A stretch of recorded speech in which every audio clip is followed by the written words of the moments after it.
Une énorme polémique au Real Madrid. L'info qui en dit long sur la relation entre Kylian Mbappé et Neymar et les favoris au rendez-vous pour les trophées FIFA The Best. C'est le programme du journal du foot numéro 1371.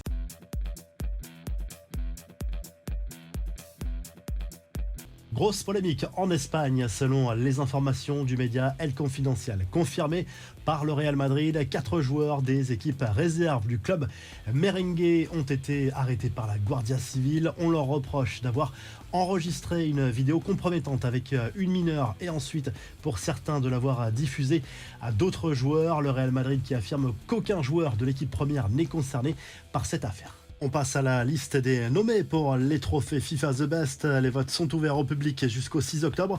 Dans la catégorie joueur de l'année, on retrouve sans surprise le trio Mbappé, Messi, Haaland, mais aussi Julian Alvarez, Kevin De Bruyne, Ilkay Gundogan, Rodri, Victor Osimhen, Declan Rice ou encore Bernardo Silva. Dans la catégorie gardien de l'année, Yacine Bounou, Thibaut Courtois, Ederson, André Onana et Marc-André Ter Stegen sont en lice. Et pour le coach de l'année, on retrouve Pep Guardiola, Simone Inzaghi, Luciano Spalletti et Xavi notamment.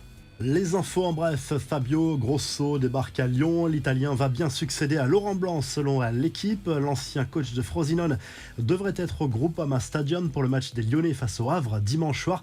Des nouvelles de Kylian Mbappé resté sur le banc avec les Bleus mardi soir en Allemagne pour un petit souci au genou.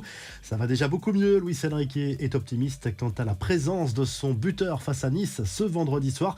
Autre info concernant l'attaquant parisien sur sa relation avec Neymar. Cette fois, les deux joueurs en froid depuis de longs mois ne se suivent même plus sur le réseau social Instagram. D'abord très proches à leur arrivée, les deux hommes ont connu plusieurs moments de tension dans la capitale française. On se souvient du penalty gate ou encore des rumeurs sur la volonté du Français de voir le Brésilien partir dès l'été 2022. Avant le match, un hommage sera rendu à Marco Verratti au Parc des Princes. L'Italien qui vient de s'engager en faveur du club qatari d'Al Arabi aura joué 416 matchs avec le club parisien. Le champion de France qui est en train de réussir un petit miracle en se débarrassant de l'un de ses derniers lofters. Julian Draxler devrait bel et bien quitter le club. Son transfert devrait rapporter entre 9 et 20 millions d'euros selon les sources. Il n'y aura pas de supporters de l'OM au Parc des Princes pour le Classico programmé le 24 septembre. Un arrêté ministériel devrait être publié la semaine prochaine pour interdire le déplacement des fans olympiens. C'est la même décision qui tombe chaque année depuis 2018. Ce sera la même chose d'ailleurs pour le match au Vélodrome. On prend des nouvelles de Mario Balotelli qui va quitter le FC Sion en D2 Suisse à un an de la fin de son contrat. L'attaquant italien aurait des touches en Turquie et on termine avec cette info insolite. Un jeune homme de 22 ans va pouvoir évoluer sous les couleurs d'un club de 3e division tchèque alors qu'il n'a aucune expérience et visiblement un niveau déplorable. Alors quel est son secret? En fait, il a un père très riche qui va débourser 20 000 euros pour lui offrir ce beau cadeau.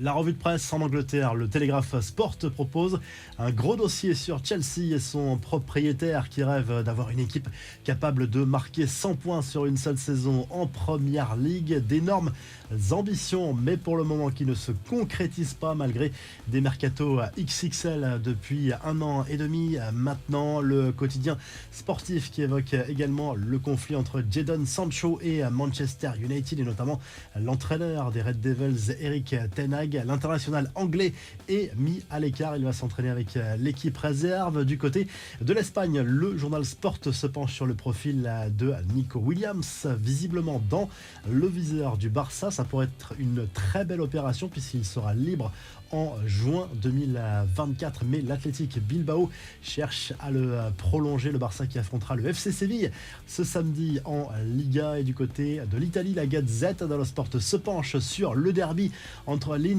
et l'AC Milan programmé ce samedi dans le cadre de la 5e journée de Serie A. Olivier Giroud pourrait finalement être apte pour cette rencontre. La Juve accueillera la Lazio et le Napoli, champion d'Italie en titre, sera en déplacement sur le terrain du Genoa. Si le journal du foot vous a plu, n'oubliez pas de liker et de vous abonner. On se retrouve très rapidement pour un nouveau journal du foot.